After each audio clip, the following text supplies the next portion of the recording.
Here we are with our black set review of M14. My name is Ryan. And this is Mike. We are Mana Bluff, and let's jump right into the very first common of black called Accursed Spirit. 3 and a black.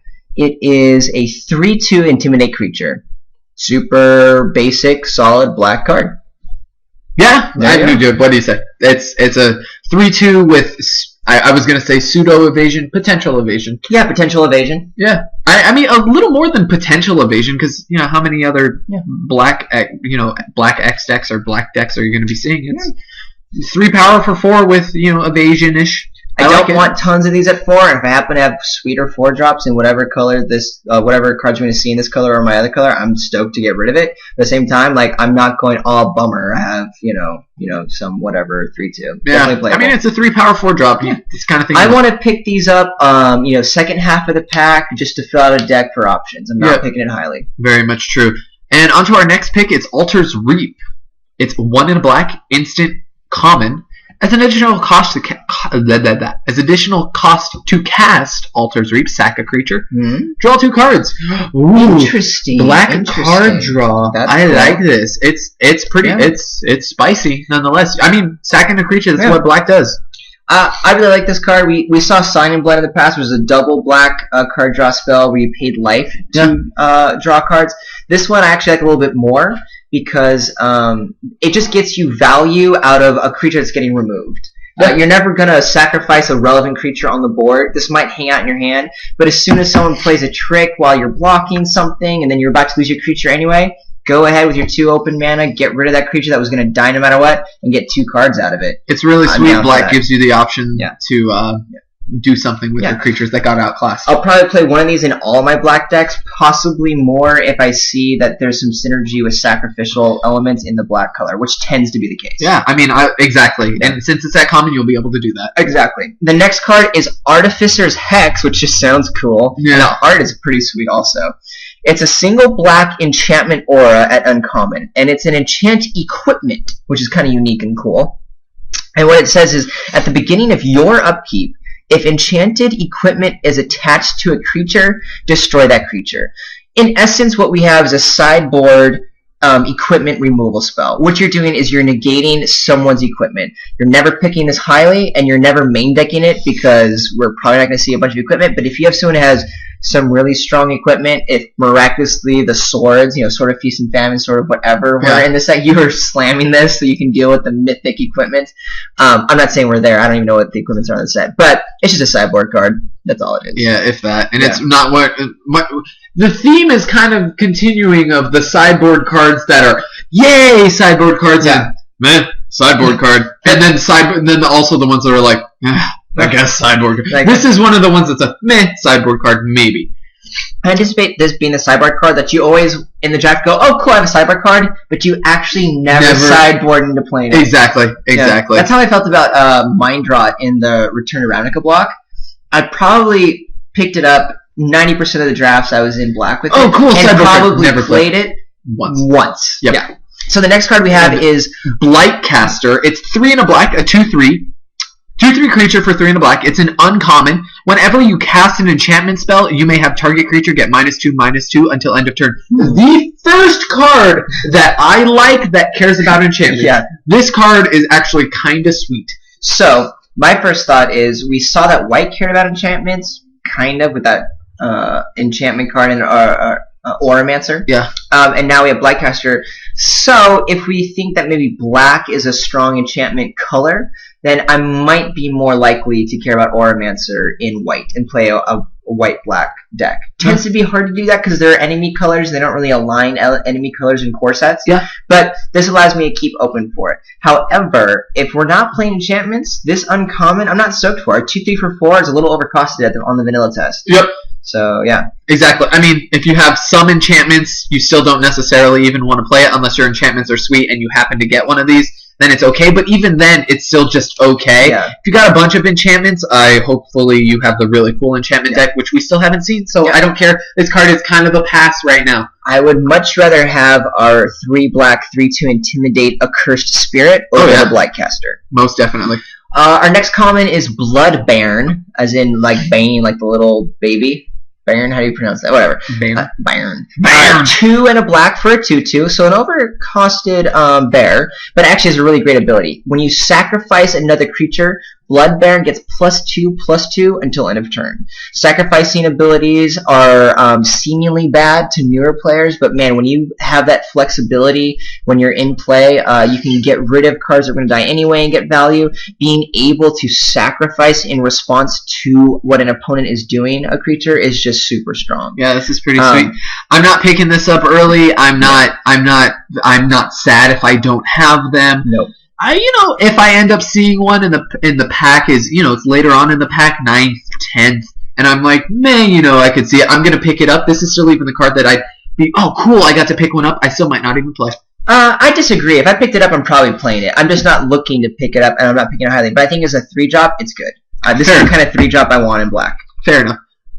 The 3-drop that you want in black, I think, is somewhat outclassed by the 2-drop. Child of Night. Yeah. 1 in a black for a 2/1 lifelink at common. Yeah, I'm gonna play this. This is as many of these as possible. I will play play as many of these as possible. Lifelink is sweet. I mean, a 2/1 for 2 in black I would play by itself. For sure. Just because black sometimes need those kind of cards. Sometimes black has less toughness, as you saw with our Intimidate creature. Yeah. But it has the same amount of power. This one's also got lifelink. Hell yeah. Yeah. Child of Night always performs. It's been in the core set for years. It's great. And, I'm happy in pack 3. If I'm already in black, I open it and there's no other strong black card. I'm like, oh, sweet. I got Child of Night. That's cool. Yeah, that's awesome. There's another cool 2-drop here in Corpse Hauler. It's another common for 1 in a black. It's a 2/1, just like Child of Night. But this human rogue creature has an ability where you pay 2 in a black and then you sacrifice the Corpse Hauler to return another target creature card from your graveyard to your hand. Again, very strong 2-drop, and I'm really excited to see these back-to-back at common. That means right away I'm tuned into black as a strong color. And even a potential aggressive strategy like that. You don't necessarily always see that, but that's pretty sweet. You see that. You have some of those the 4-drop that can be aggressive. It's great. This is just a solid bear with really great upside. 2/1 to be able to get your 2-drop on early, and then when it's about to die or be removed or something like that, you can pay 2 in a black to sacrifice it to return a more relevant card to your hand. Oh man, I play Child of Night, I play Corpse Hauler, I get some damage with Child of Night, I end up training Child of Night with something else, Corpse Hauler eventually gets outclassed, I do a chump block, sacrifice it, get Child of Night back, I start bashing it again. Yeah. Like, there's just, and that's just the 2-drops. Think about a much more powerful card. I'm Speaking down of for Corpse much Hauler. more powerful card, Yes. we've got Corrupt at 5 in a black. It's an uncommon. It's a sorcery. That art is sick. It is really awesome. Corrupt deals damage equal to the number of swamps you control to target creature or player. You gain life equal to the damage dealt this way. This card is awesome. Obviously, it's way more awesome if you're mono black, which this is the kind of card. I mean, so far we've seen a lot of good commons and uncommons at black, so it's somewhat feasible. Yeah. And at 6, obviously you want those to be 6 swamps. This can easily swing the game. It's to target creature or player, so it kills their bomb. If you are mono black at 6, this is killing their bomb, and a 12-point life swing. That's awesome. Obviously, it's not quite as good if you're not mono black, but it can still get some damage in, maybe 3. Yeah. If you're. I mean, this is going to be the kind of removal spell that's at 6. It's sorcery speed. It's not fast. It's not efficient, but it's going to make it to the black player because you're not splashing this. Despite it's 5 in a black to cast, you need swamps to make it relevant. And more likely, you're looking at it being a 3 or 4 number of swamps you have when you cast it. You might hold on to it a little bit later if you can go late game and get it big. But I'm happy to cast this at 3 and 4 to remove a creature, gain a little bit of extra life. And you're probably going to pick this up anytime you see a black. It's uncommon. You're not going to have a bunch of them. And it's just a really good removal spell. It's not premium efficiency because it's 6 mana sorcery, but it's going to do a lot. And as many you can get in the deck you're stoked for. The next card we have, not as stoked for. Dark Favor. 1 in a black, enchantment, aura. First side note before I even read what it is, I was paying attention to see if we have enough enchantments in black and white to get on board. Let's see if this is relevant. Dark Favor says enchant creature. When Dark Favor enters the battlefield, you lose 1 life. Enchanted creature gets +3/+1. The 1 life isn't super relevant. It's probably not going to be a big deal. But the fact that you already have an enchantment is already kind of a drawback as putting on a creature. Yeah, exactly. So I really don't want another drawback when I'm playing enchantment aura. This card's better than but Divine it's Favor. still though. better because that power up level, that +3 on your power, is really cool and powerful. But we've seen this before in core sets. If you haven't, you're going to get these all the time late. You'll probably have one that you just happen to pick up because it was the last black card in the pack when you were already black. Yeah. And then you're going to look at your deck while you're building and be like, hey, I'm kind of aggressive. This will actually be okay. Yeah. And I'm going to have this as my one enchantment. But I'm hoping to cut this out and have a better 23rd card. Whereas Divine Favor, you're not going to play. This could be your 23rd. Yeah, exactly. There you go. Yeah. The next card that we've got is the Death Gaze Cockatrice. 2 black for a 2/2 flyer. So already a 4/4 a 2/2 flyer for 4. Not particularly excited, like we said we would, in some instances play that. But what's cool is that it's got Death Touch. Ooh. So it'll kill everything. Oh yeah, this is great. killing That Death everything. Touch makes it huge. Has evasion, it can go aggressive, defensive. Yeah, I want this in my black deck, period. Yep. I'll pick it highly, in fact. Oh, yeah. I'm not going to lie. Just because I'm partial to flying Death Touch things. Yeah, you're partial to flying things, and flying things that kill things instantly are pretty sweet. Yeah. The next card that we have, though, Diabolic Tutor. It's also 2 black. It's a sorcery at uncommon, but with this, you get to search your library. It doesn't fly or have Death Touch. No, I know, I want my sorceries to be able to fly. But you get to search your library for a card and put that card into your hand, then shuffle your library. I mean, it's pretty sweet. If you have some bomb and you're able to pick this up, you'll play it. Yeah, this is a very playable sorcery that's been in the core set for a while. It goes up highly in value as you get more bombs. So if you happen to be lucky and open, a mythic, or you get a couple of sweet bombs in the draft, then you're going to want to play this because it gets you that power level that you're looking for. But it doesn't go in every deck. If you grab this at some point and then you end up not getting that sweet creature, you don't want this in your deck. No. Because you don't want this just to go pick up some random card. For example, I'm not looking to play Diabolic Tutor to pick up a Death Gaze Cockatrice, even though I just said I love that creature. It's not that overpowered thing that's going to win you the game. Oh, yeah, that's true. Also, multiple of Diabolic Tutors get really bad. You don't want to be spending that much mana just to grab a card. So it's just a little bit dependent on your bombs. You want it, you don't want to pick it highly. Yeah, I mean, it's something to consider. At 4, it does nothing to the board. Yep, exactly. You have to wait till the next turn to play your pretty sweet thing. If you Oh, can play it. the next card, though, so glad it's back in Standard. Here we go. Doomblade, 1 and a black, instant, at uncommon. Which is new. Which is new. It used to be a common, so this is a removal spell now that we're seeing it uncommon. And it's destroy target non-black creature. You want all of these. You want this all the way. This is premium removal. Everyone's taking this. That's the one drawback to it, is it gets splashed for all the time, so you're not guaranteed to get this in your black deck. Unlike our 6-drop removal sorcery, the Corrupt, Doomblade, isn't going to always make it to the black players. Doesn't matter, though. You pick it. You open this in 3rd pack, and you're white-blue, you're grabbing Doomblade. It kills everything. Yep, it does. Except for non-black creatures. Except for black creatures. But nonetheless, you still want it. Doesn't matter. It's that minor lack of killing is not super relevant. Yeah, who cares? Still premium. So great. That's all I have to say. Yep. The next card, though, not quite as exciting for us. We've got Duress. It's cost a black. It's a sorcery at common. Target opponent reveals his or her hand. You choose a non-creature, non-land card from it. That player discards that card. If they're playing, it's a sideboard card. If they're playing cards that are sweet, like if they have a Planeswalker, if they have Jace, and this you hold this in your hand. You wait till turn 4, right before their 5th turn, where they could play Jace. You play it. Hopefully, you hit Jace. If I'm strong on playables, I'll throw this in. It's never bad to know what your opponent's hand is, so that's very relevant. On turn 1, you can get that right away. But mostly, it's a sideboard card where you want to get rid of an opponent's non-creature, non-land bomb, or someone's playing a lot of instants and removals, so you can just kind of filter that out. Exactly. But the thing is, this is the card you're always going to have if you want it. If you're black, you're going to get Duress. It goes late. Not a lot of people want it, or you only need 1 of it anyway. Yeah. So you're going to have it. Exactly. So good for you. Festering Newt is another 1 black common spell, but is a salamander creature. It's a 1/1 for 1 black. Sorry, I keep saying 1 black. It's a black. Yeah. A black for 1/1, and then but it has a little interesting a bonus. So when Festering Newt dies, target creature and opponent control gets -1, -1 until end of turn. Let's just stop there for a second. There's more. I'll hint at that, but that alone is a thing. It's a classic 1-drop that means if I have to play it, there's a little bit of an upside. It could uptrade with a 2/2, but I'm really hoping not to have to play Festering Newt at that point. However, it does say more. It does say that creature gets -4/-4 instead if you control a creature named Bog Brew Witch. So I wonder if there's a creature named Bog Brew Witch. So we haven't seen what Bog Brew Witch is, but we're going to remember that when we get to Bog Brew Witch. I'm still going to say Bog Brew Witch, bitch. Bog Brew Witch. Yeah.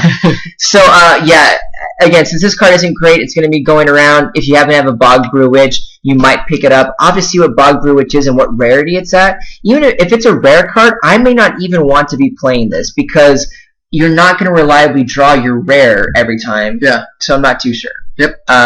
But this is going to be the looking for playable 23rd card just like Duress was, and I'm not excited for it.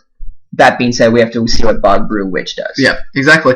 The next card that we do, similarly kind of unexciting, it's Gnawing Zombie. 1 and a black. It's a zombie creature.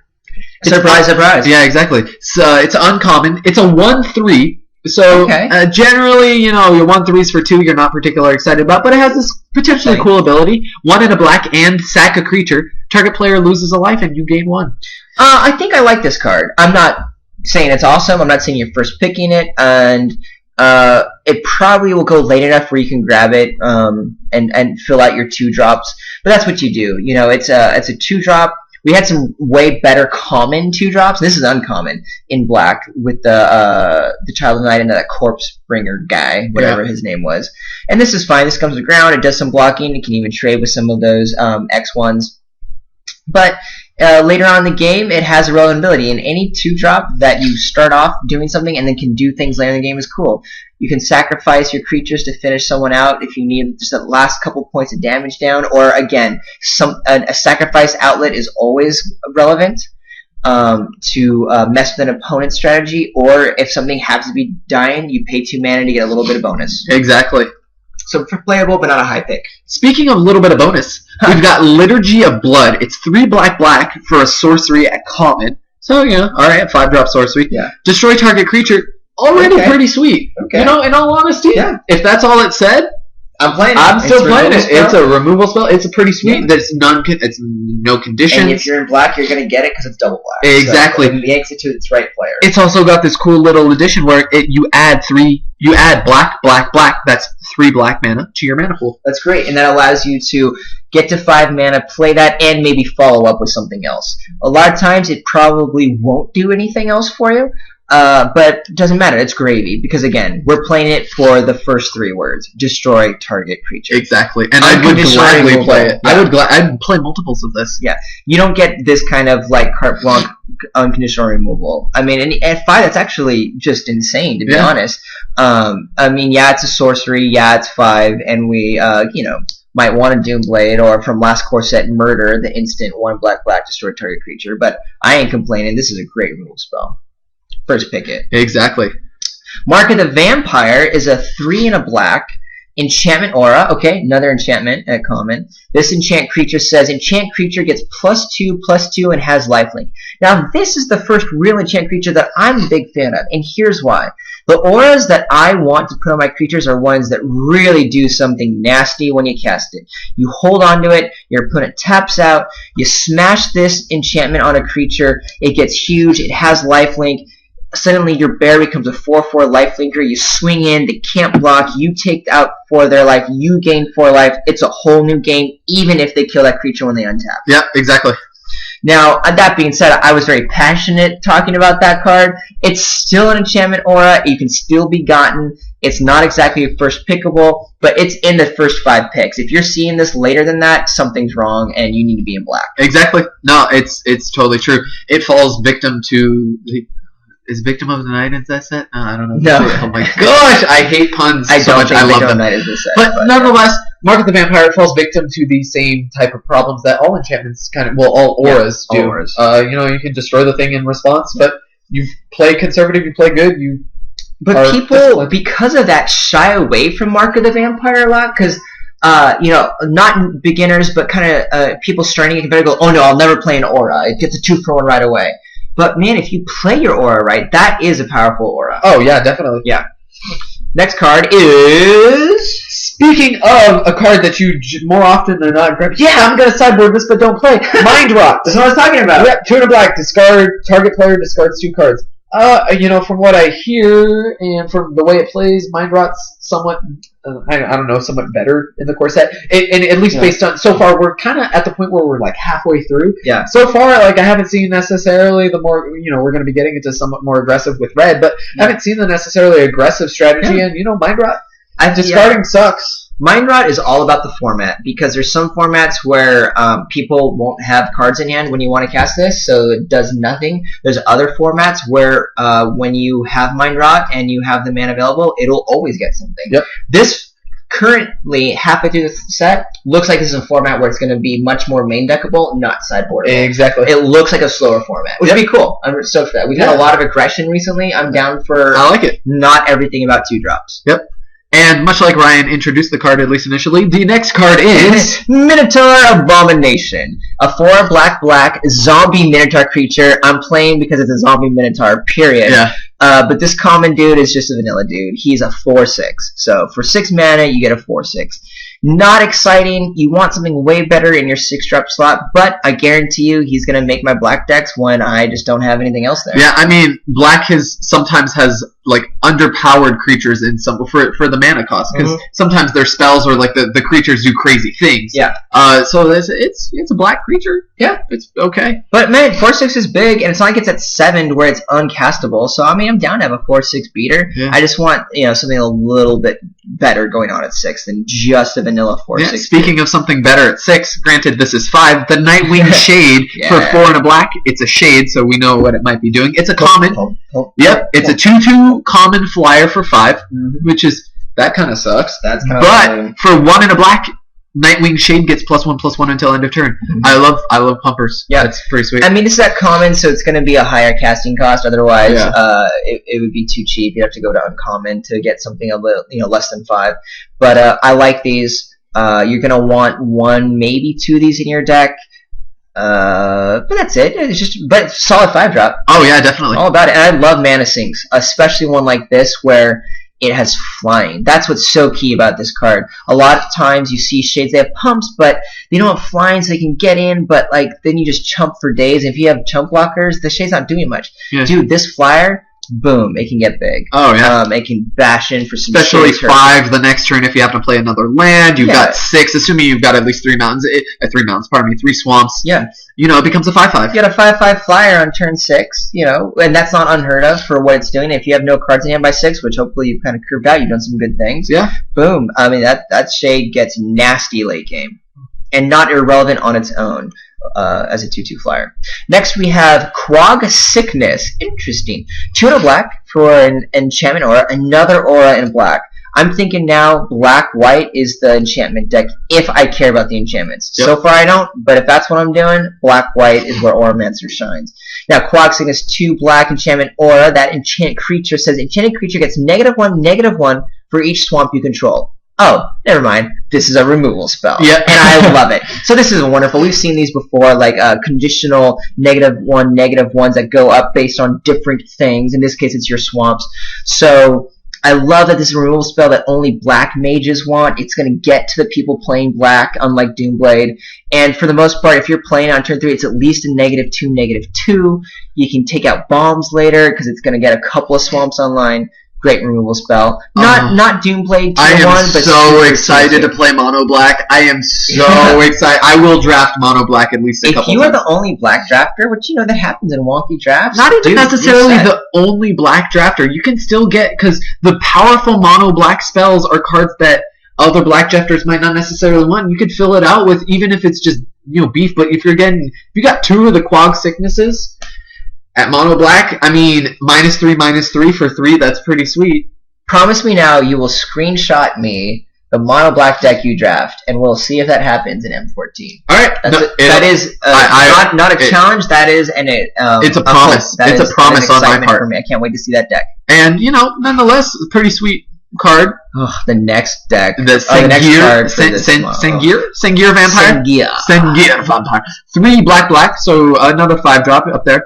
It's a 4/4 for 5, which is already pretty sweet. That's kind of on par with even the other colors. Yeah. It is double black, so that's the kind of the downside, but nonetheless, it's not bad. It's a flyer, 4/4 flyer for 5. Already, yes, done. But I forgot to say it is an uncommon, so you might not be seeing it as much. Might be thinking this is a rare, but whenever a creature be rare, did you know that? Oh, it didn't. Yeah, it was. Sengir Vampire was a rare back in the day, and then they moved it to uncommon, which is crazy. That's pretty cool. Yeah. But whenever a creature dealt damage by Sengir Vampire dies, this turn dies.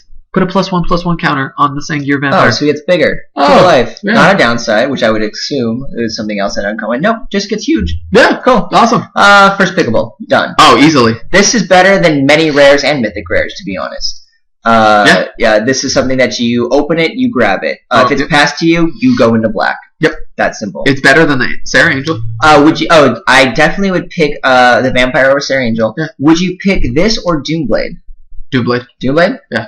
The only reason why I might go Doomblade is because Doomblade can be splashed, so you stay a bit open. Yeah. But I'm greedy, man. I want to go. And so far, what I've seen in black of the 3 colors, I want to go black. Yeah. Black looks good. Black. I know. I told you, mono black is going to be sweet. But speaking of being greedy, the Shadowborn Apostle. It is a single black creature, human cleric for a 1/1, as expected at common, which is what it is.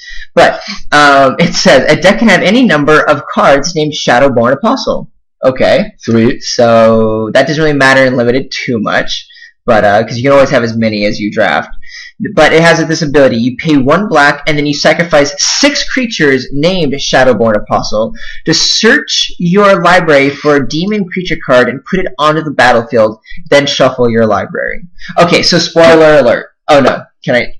I was gonna say a couple things. We haven't seen a demon yet. True. So, but I was gonna say, spoiler alert, I know this demon. And yeah, the demon's cool, but it doesn't matter. We're gonna get the demon in a second. Yeah.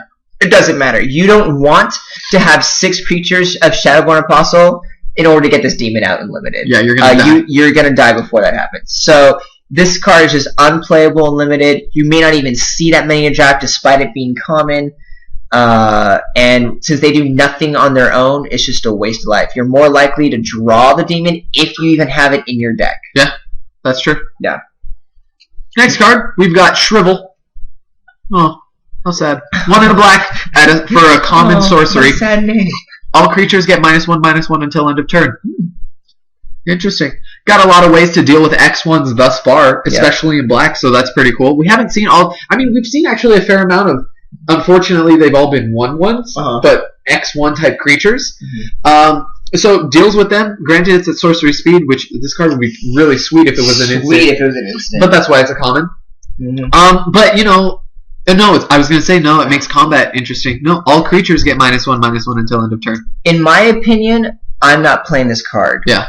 It might be a sideboard card. Here's the reason. If you're in black, your premium 2-drops we already saw are X1s. They're both 2-1s, actually. Those are our 2-drops, the Child of Night and then the Corpse Guy. And those are the cards I want. So a lot of times, since it's all creatures, your dudes are getting smaller. And again, it's a combat trick.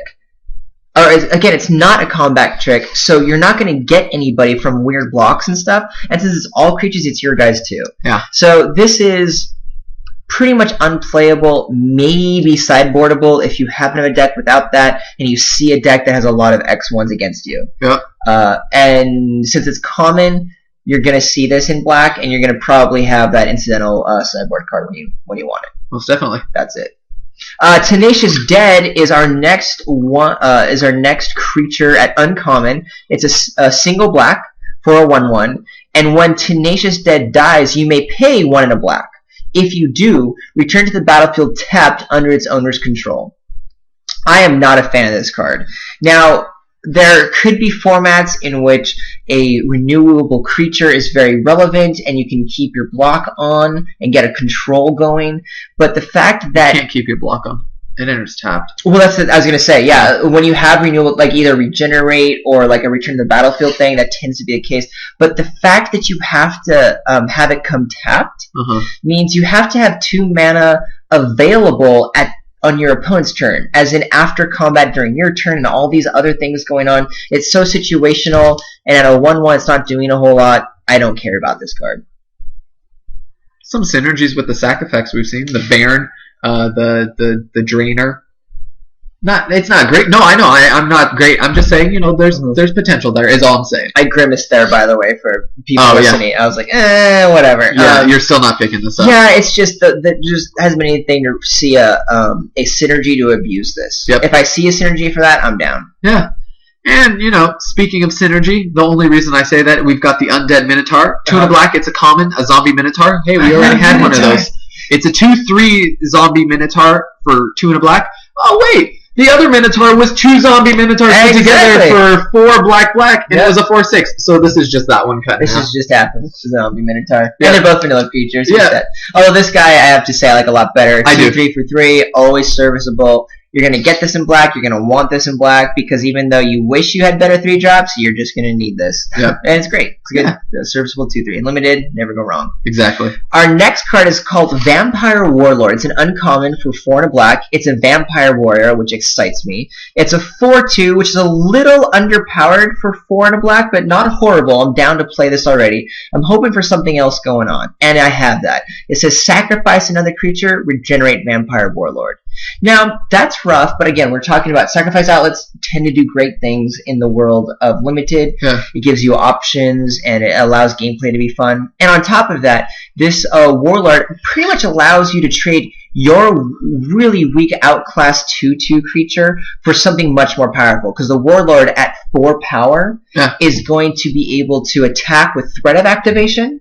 So you're not going to want to block with your Sarah Angel this Vampire Warlord when you have a 2/2 on the battlefield. Because what ends up happening is you sacrifice your 2/2 to the Warlord that's been blocked by the Sarah Angel. The Angel dies, you regenerate your Warlord. Yep. And suddenly you've traded a 2/2 for your Sarah Angel. That ain't happening. I mean, I'll play. I'm not particularly excited about it because it is 5. I mean, that 4 power is a lot. 4 power for 5. Because it has the ability, it's pretty sweet, and I'm going to be attacking him with this a lot, and I anticipate, we already know I want to go mono black, so I might be playing this a fair amount of time. And black can be aggressive, and this works in an aggressive strategy. This is going to be one of the 5-drops you have if you don't have a nice rare 5. Yeah. And I'm cool with that. I'd rather have this Singer Vampire, but the Vampire Warlord will do just fine. Exactly. And speaking of doing just fine, we've got a Vile Rebirth. It's an instant at common for a black. We exile target creature card from a graveyard, put a 2/2 black zombie creature token onto the battlefield. Now, interesting card. You might think that it's a 2/2 for 1. Sounds amazing! At instant speed, that sounds even better. But you have to exile target creature card from a graveyard. That being said, black's got a lot of sack outlets. There might be a creature card in your graveyard. I think synergistically, this card is going to be fun in the set. Oh, yeah. I think you do have to be careful and not get stoked on a 2/2 instant creature for a black, because you do need some work to get that out of the graveyard. But I think this will be fine. We saw this in an earlier set where it wasn't really relevant. Maybe because there wasn't as many sack outlets, probably. But just keep in mind, 2/2s are best on turn 2. And this isn't going to happen. Something has to have already died by then. So you're only getting a 2/2 later on in turn 3, 4, 5, 6, right? And therefore it's not as amazing. This is a 23rd card unless you've built a deck that has great synergy with it. I mean, that being said, I can kind of...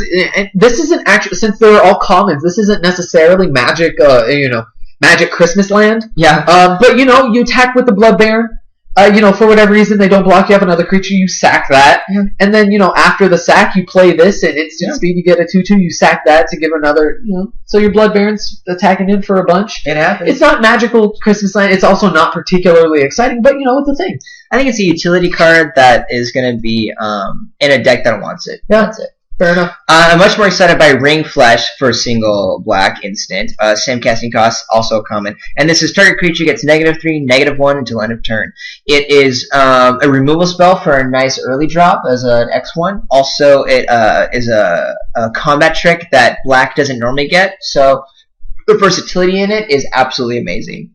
I'm fine with it. Now, that's not premium removal. You're not first picking it. No. But if you're seeing it kind of late, then you're thinking black's not a heavily drafted color. Yeah. I mean, it's you're right. It's not premium removal, but I'd even say it's better than just the run-of-the-mill combat trick. Yeah, for sure.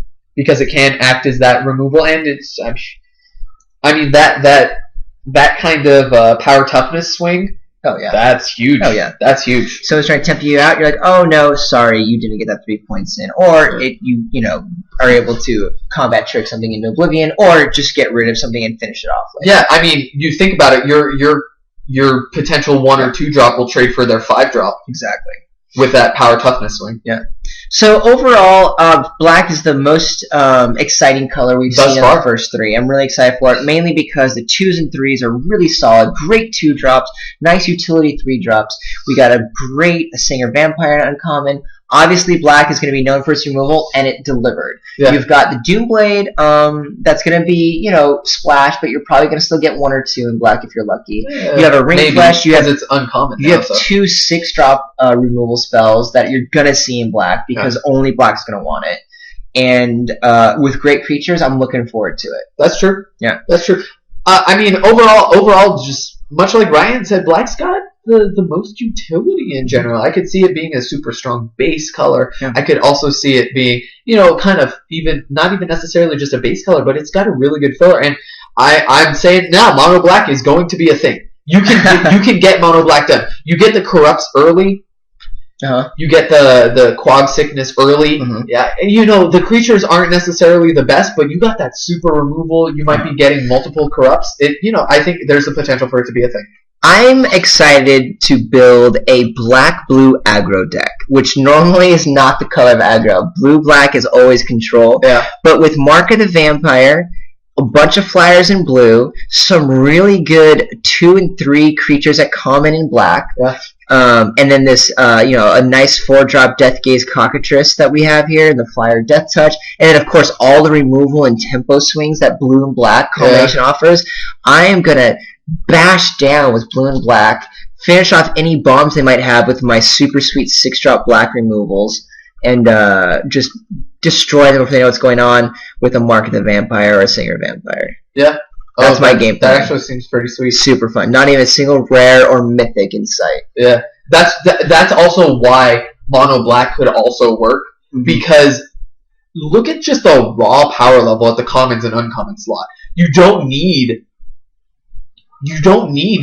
a rare or mythic to put you into black. Exactly. You could with some of the commons you could do it. Yeah. But let's take a look at the rares and mythic rares to see what other little goodies we might have for black.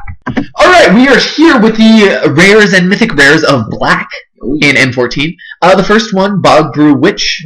Hey, we have a card that referenced her already. The Salamander Newtie. Exactly, the Newt. It's a she. I'm gonna just assume it's a she.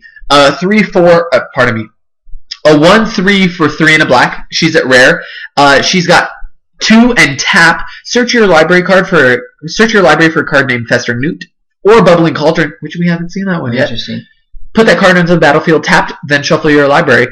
This is kind of cool because the cards work with each other. I think it's not just not asymmetrical. I think it's fun. I think it's not super powering, and because this is a rare Bog Brew Witch, I don't think it's going to come up too much in limited. That's true. It's more just for a fun, casual player to see, oh, cool, these cards work together. Yeah. That being said, I'm totally down for it. Oh, yeah. The Newt is okay, but remember, it's a 1/1 that only does NATO 1 if this card isn't on the battlefield, and as a rare, you only have 1 in your deck. The odds of it happening aren't going to be great. But when it does happen, it's going to be pretty sweet. It is going to be cool. But by itself, without these cards, I don't even know what Bubbling Cauldron is. I'm assuming it's an artifact, so we didn't see it in black. Yeah. You're going to get a 1/3 for 4. I don't even want to play Bog Brew Witch. Yeah, that's my true. problem. Therefore, if I don't even want to play this rare, Newt I don't want to play because it doesn't even have the upside. Yeah. It's just a 1/1 with a NATO 1/1. So unfortunately, I'm passing this around. Bog Brew, you're a pass. And this is for when I'm at, super casual dinner table time and I just want to play, some really cool thing. So Super essentially, flavor. Magical Christmas Land. Magical Christmas Land, I'm playing this because flavor is awesome. Yep. But I'm a Spike, therefore I'm passing this card. Yes. Next we have Dark Prophecy, triple black rare. So this is going to be hard to cast. You got to be a black player. Black for an enchantment. Whenever a creature you control dies, you draw a card and lose a life. Now that is very interesting. It is also very black. It is very black, and with all that sacrifice ability in common and uncommon, that turns Dark Prophecy on pretty well. Yep. You do get locked into this. It's not a May ability. Therefore, if you start losing creatures, you're losing life. Period. So if you're behind on a race, this can get negative. I'm down to make this card work. Oh, hell yeah. It's not a bomb. It's not something that is just going to outright win you the game, but I just think it's cool. No, it's not just cool. Like, we've got some pretty sweet... The uncommon, the zombie, where you sack a dude, target opponent loses a life, you gain a life, it evens out, so essentially it comes out to sack a dude, draw a card. I mean, I know that's playing, I'm getting closer and closer towards Magical Christmas Land, but this could be pretty sweet. And it really makes trading off a lot less painful when you're trading your creature for theirs and then you're drawing a card back. Yeah, you do lose a life. Very black, but nonetheless, it's a pretty sweet card. I think I main deck it, and then if I'm playing against an aggro deck, I get rid of it. Because I want this on turn 3 as I'm developing my board, so that when I do lose creatures, I get those cards back. Yeah. I don't want to bring this down late, and so you got to be black for it. If you want it on turn 3, you're going to be playing mono black, though. And apparently we're playing mono black. We are. Okay. And by we, I mean I. The next card that we have is Grim Return. Sounds awesome already. I don't even know. So it is and sweet. It is beautiful. It's 2 and a black for an instant. I like instants. Choose target creature card in a graveyard that was put there from the battlefield this turn. Put that card onto the battlefield under your control.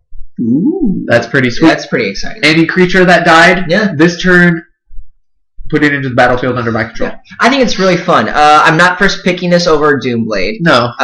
But the fact that it's any creature, so if their big bomb dies or something, or if you do some blocks, like at this point, you're like, I'm going to triple block your bomb when I'm untapped right now. Yeah. Get rid of all my 3 guys and trade with your bomb, but then I'm going to get it back now because now your bomb's gone, my board's wiped, but I have your bomb. It's kind of like a mind control. Not as good, but it's still, you're getting something back. It takes a little work to play around. You have to do it on that turn. You have to the mana open, but I think it'll be fun. Again, not first pickable necessarily in a strong pack.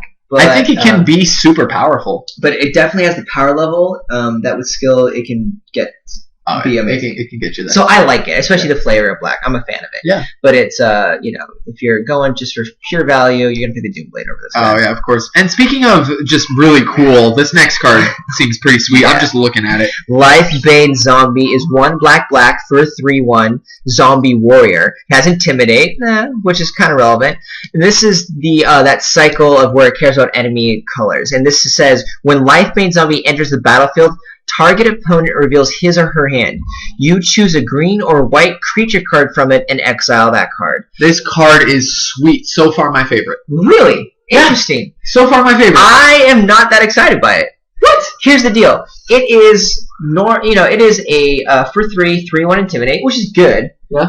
But I'm not looking. That's not a bomb. It's not going to win me the game. All I said was so far my favorite. Okay, no. I'm just saying. I don't think it's sweet. If you happen to be playing against a green or white opponent, then it gets rid of a creature card, and that's fine. But it has to be in hand if they haven't already dumped their hand. So there's a lot of conditions for it.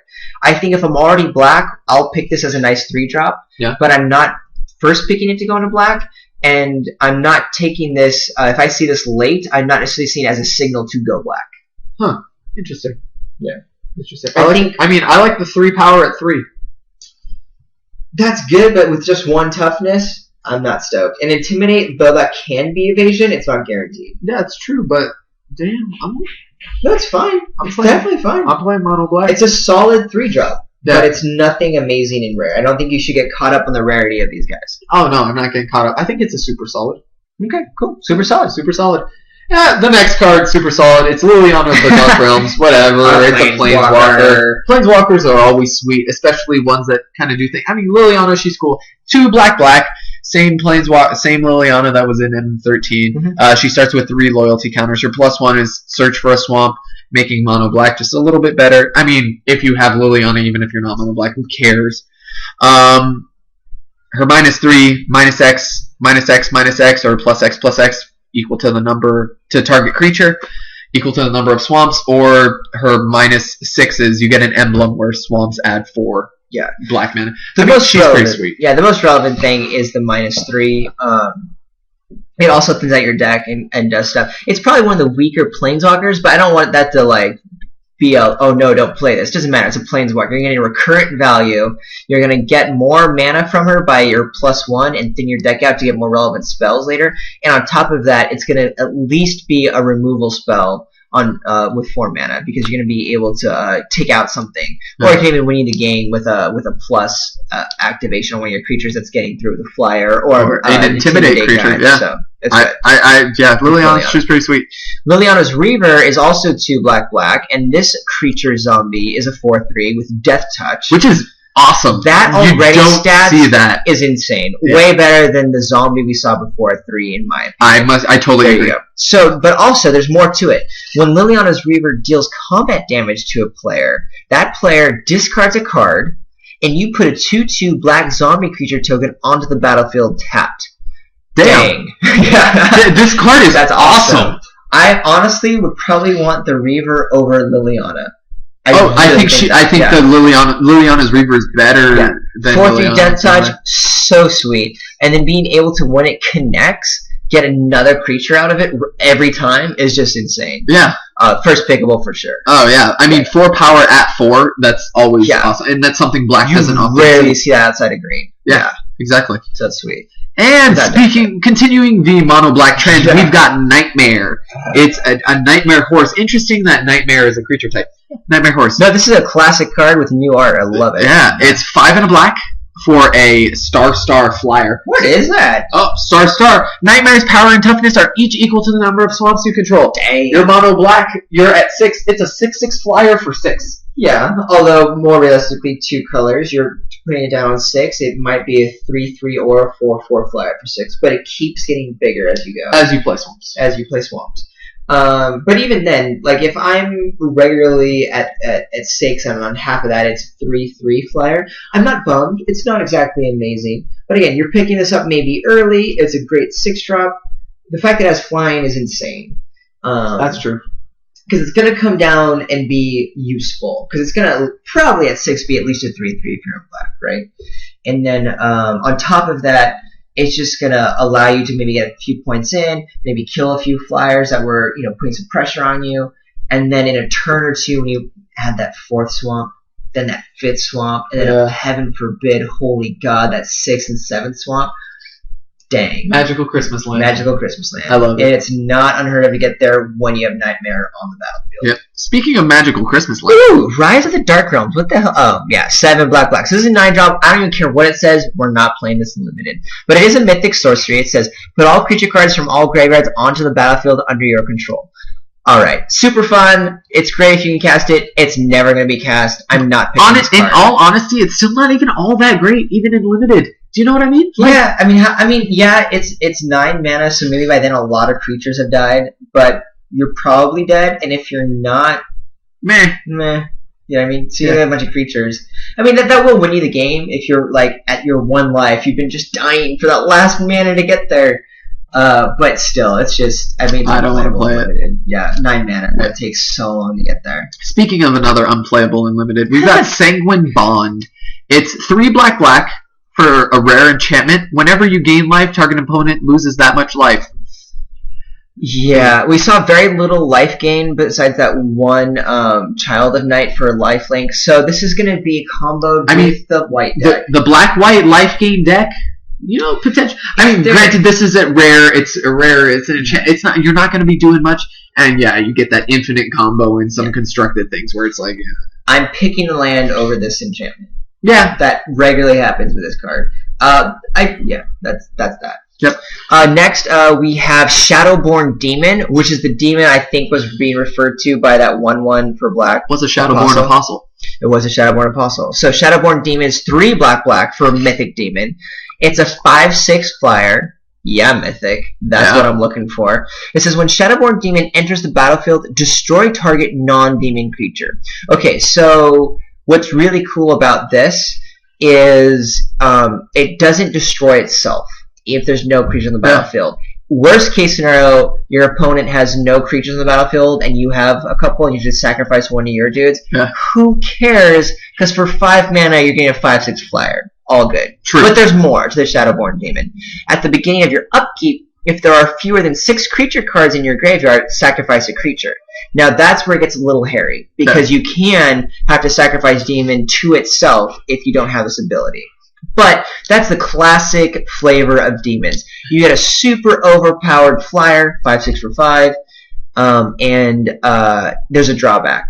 But you can work around it. Make sure you have a couple of creatures on the battlefield to sacrifice so you can finish the game off in a turn or two. Yeah. Or, you never know, you might actually have 6 creatures in your battlefield. In your graveyard. Sorry, from the battlefield into the graveyard. Yeah, sorry. So it's going to be there. So if you do the math right, you can make sure it happens. Yeah, I mean, this is easy enough to get there. Yeah, I think so. And it's so worth it. Yeah. First pickable. Oh, without a doubt. Great. Without a doubt. So great. The next card, we've got the black rare sliver. There we go. It's the Siphon Sliver. It's 3 and a black for a 2/2, so another 2/2 for 3, but all slivers, or sliver creatures you control have lifelink. So we've got a 2/2 lifelinker for 3, plus it gives other slivers we control lifelink. Yeah. Do you care about this if you're black but not the sliver deck? I'm sure I'll take a 2/2 lifelink for 3. I think I'll take it. I'm not highly picking it. No. Honestly, I'll probably, if I'm in black, pass it, and then it'll probably be picked up by the sliver person as a splash. Yeah, that's true. And this is similar to the blue rare, because remember, black is the other color that doesn't have slivers highly.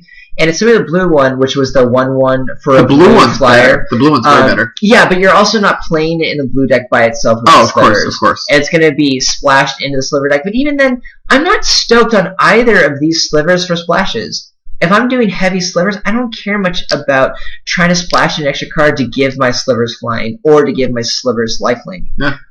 I could be very wrong here. If the sliver deck is all that, then it's going to be worth the splash. But I don't think it's going to be.